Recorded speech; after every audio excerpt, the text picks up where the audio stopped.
on the hottest day of the year so far in England. I thought I would do a recap and show you just a few modifications that I said I wouldn't do, but they've just become necessary.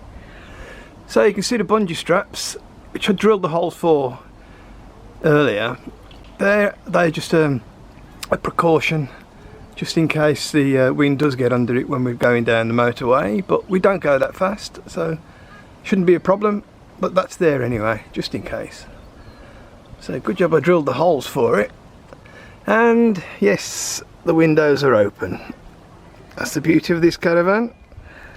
We've got great airflow going straight the way through. It keeps its temperature cool, no need for air conditioning, so that works okay.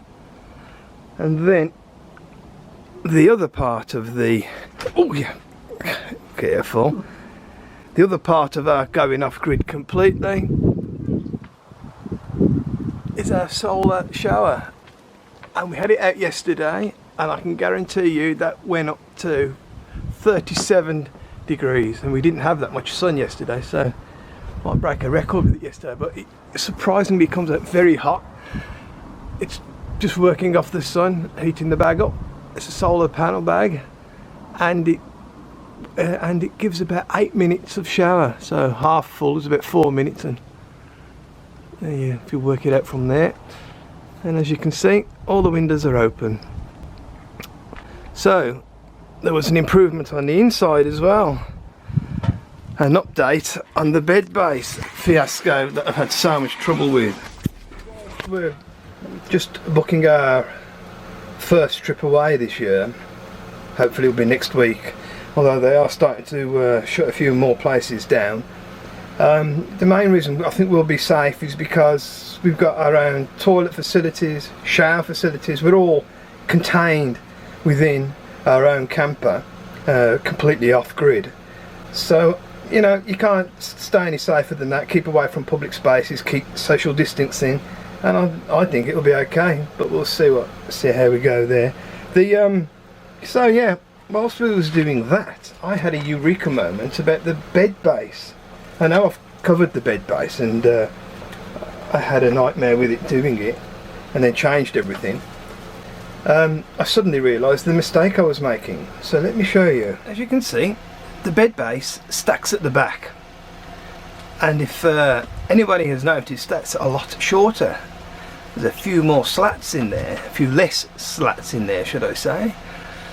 And the reason for that is because I had a eureka moment with the base itself, because I realised that when you take it down and you store the table, and then you put your slats down and you store the table underneath the bed structure where the dogs go, hopefully, I've thought to myself, well, why on earth am I doing that?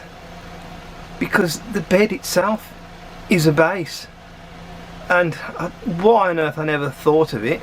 So you simply pull the lever at the front of the table, slide it forward, and then put the rest of the slats down. And there's only 5 now. Why I didn't think of it, I'll never know. I'll show you how that works.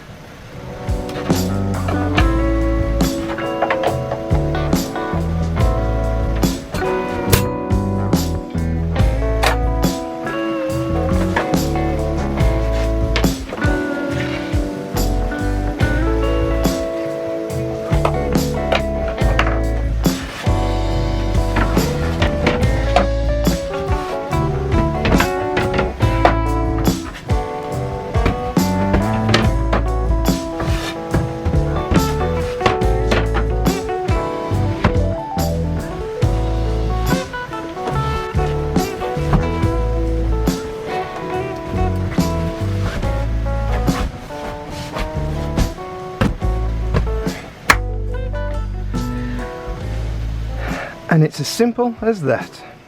And as you can see, we didn't need the extra 5 slats because the bed was a base. It always was a base. Why on earth I never thought of that in the first place, I'll never know. But unless you try these things and do what I call dress rehearsals, you never find out. And often the most simplest thing is the he's staring you in the face, and you just can't see it. But hey ho, a few beers last night and eureka. So now you know. That's it. We're all ready to go. We're completely off grid.